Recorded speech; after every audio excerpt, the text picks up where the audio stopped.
97.9, Centre, 97.3, Est-Ouest, 91.7. It's 9 o'clock.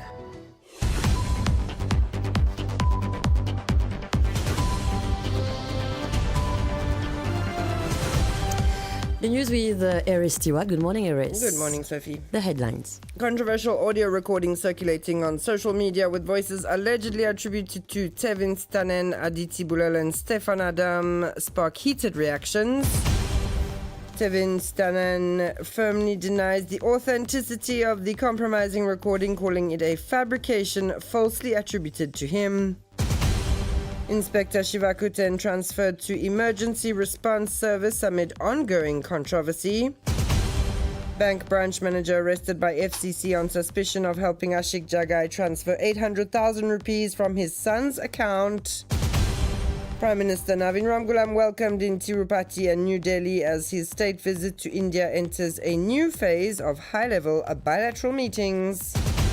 In world news, President Nicolas Maduro accuses United States of military-style aggression as Donald Trump confirms Caribbean strike on Venezuelan narco-terrorists.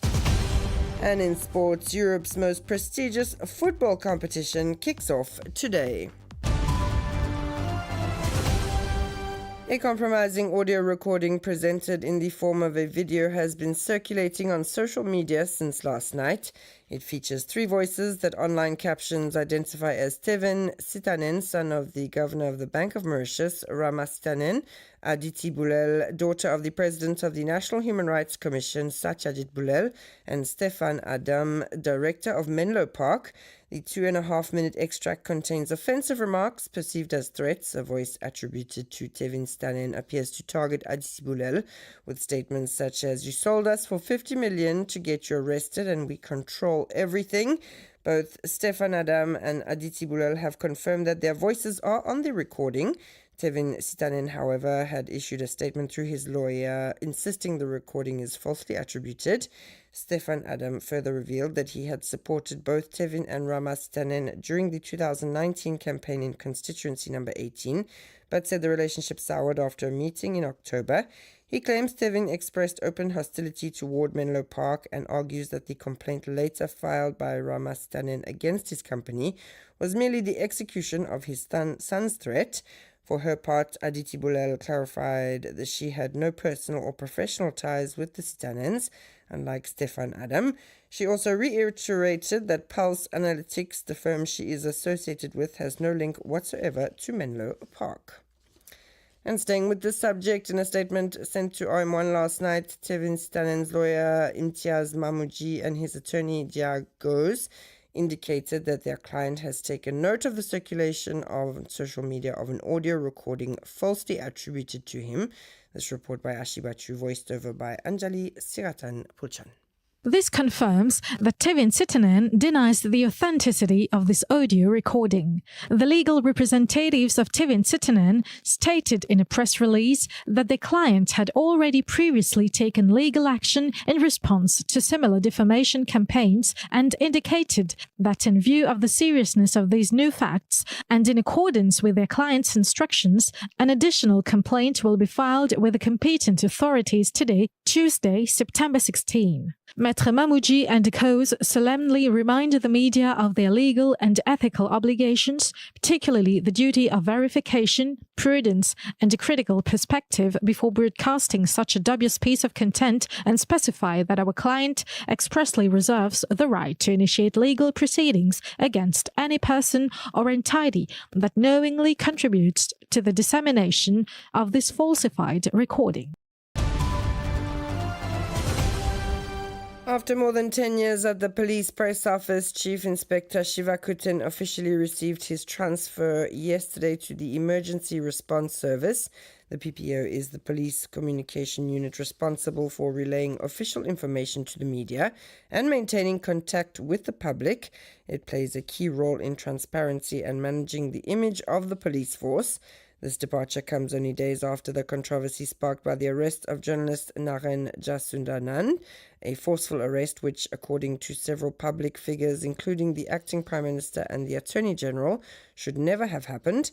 As of today, ASP Lydia Lam Suai will take over as head of the police press office, succeeding Shiva Kuten. And this development last night in the ongoing money laundering investigation involving Ali Saheb Amir Saheb Jagai. The branch manager of a bank in Port Louis was arrested after his interrogation by the Financial Crimes Commission. He is suspected of conspiring with Ashik Jagai to illegally transfer 800,000 rupees from the bank account of his son into another account. Listen to this report by Luvina Sophie. According to the FCC, this operation was carried out without the written authorization of the account holder and without following the usual verification procedures. Investigators believe that the amount in question may have originated from criminal activities. Ali Seb Amir Seb Jagai is expected in the Port Louis court this Tuesday in connection with his bail motion.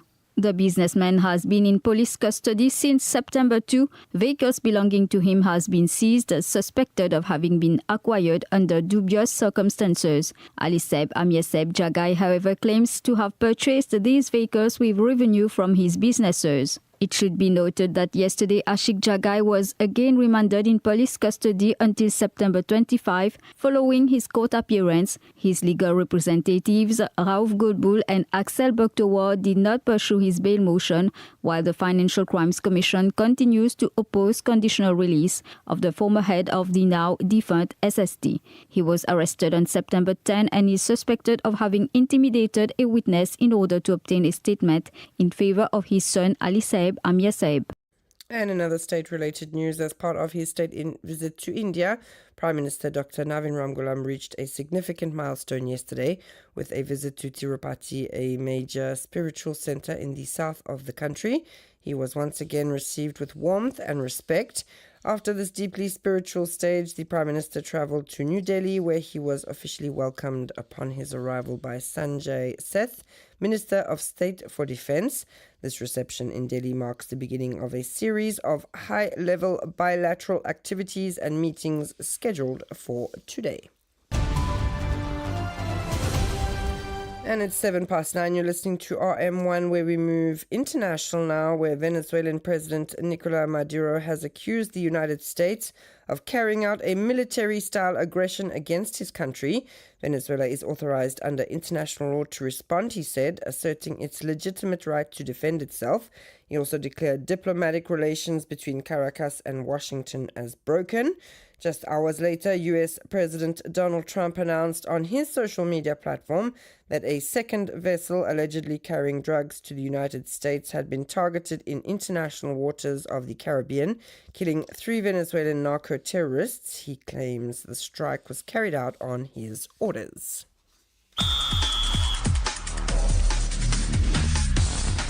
And finally, in sports, today sees the return of the Champions League. The first match day kicks off this Tuesday and runs until Thursday the 18th. For the 2025-2026 edition, 6 English clubs are in action: Arsenal, Tottenham, Chelsea, Liverpool, Manchester City and Newcastle. And fixtures for today include Bilbao versus Arsenal, Juventus versus Dortmund, Real Madrid versus Marseille and Tottenham versus Villarreal. That's all from me this morning. Thanks so much for tuning in.